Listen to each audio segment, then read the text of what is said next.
Hey everybody, it's GamesCom 2009, and I'm joined by Mike Laidlaw, lead designer on Dragon Age Origins. Mike, let's get right into it. What are you guys showing for Dragon Age Origins today? Talk about the quest that you've got available and how it fits into the overall story. Well, it's something new. It's called the Urn of Sacred Ashes. That's kind of the overarching quest, and it's, I would say, somewhere in the middle. The game itself is so huge, it's kind of hard to pin down exactly when any player might hit it. But really, it's you coming to find what's arguably the holy grail of the world of Ferelden, and to use it to try and recover the king of Redcliffe. Arl Eamon is his name, and if you can bring him back, you can hopefully recruit his army to actually help you out against the Blight.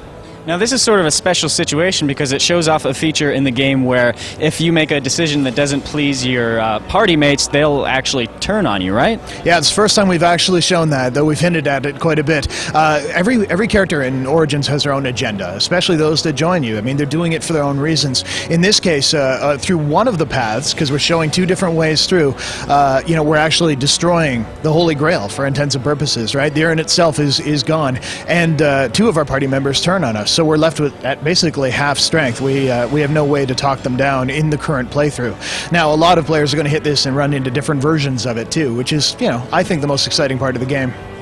Let's talk about the two different outcomes that can result, or at least the two outcomes that you guys showed today. I think that's a good point. Yeah. Basically just run it through for the folks who didn't have the pleasure of seeing it. Sure. In one outcome, we ended up with the basically desperately trying to keep the secret of the urn. We felt that it was too powerful an artifact to let slip into hands. And to be fair, on our way in, we'd been attacked by a cult.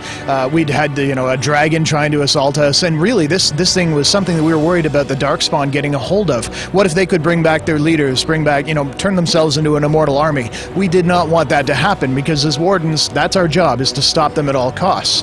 The other side, the other presentation we did would be where we actually said, you know what, I think at a time when the world is at its darkest, people need hope, they need faith, and to think that even though, the world is basically sinking into chaos, we were still able to find this ancient lost artifact.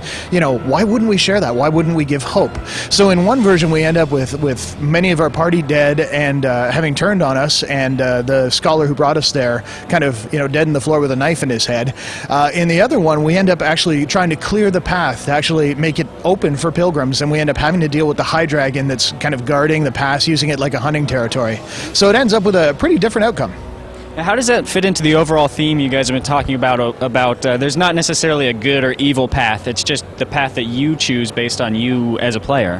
Well, we're looking at, making sure there's no obvious response from the game that says, oh, that's the good one, the evil one. Instead, we're dealing with reactions and the way that the game interacts with the various choices you make. And the big thing to my mind is that the game remembers. It takes a look at the things you do and actually responds to that. People will call it out. There'll be rumors circulating around as you go through the more civilized areas of the land. Members of your party will question why you did something or how you did it, or in this case, turn on you. It's not just a black and white morality, and that's the neat part, is that we end up with a game that responds but doesn't do so in a way that says that was wrong or right. It just responds.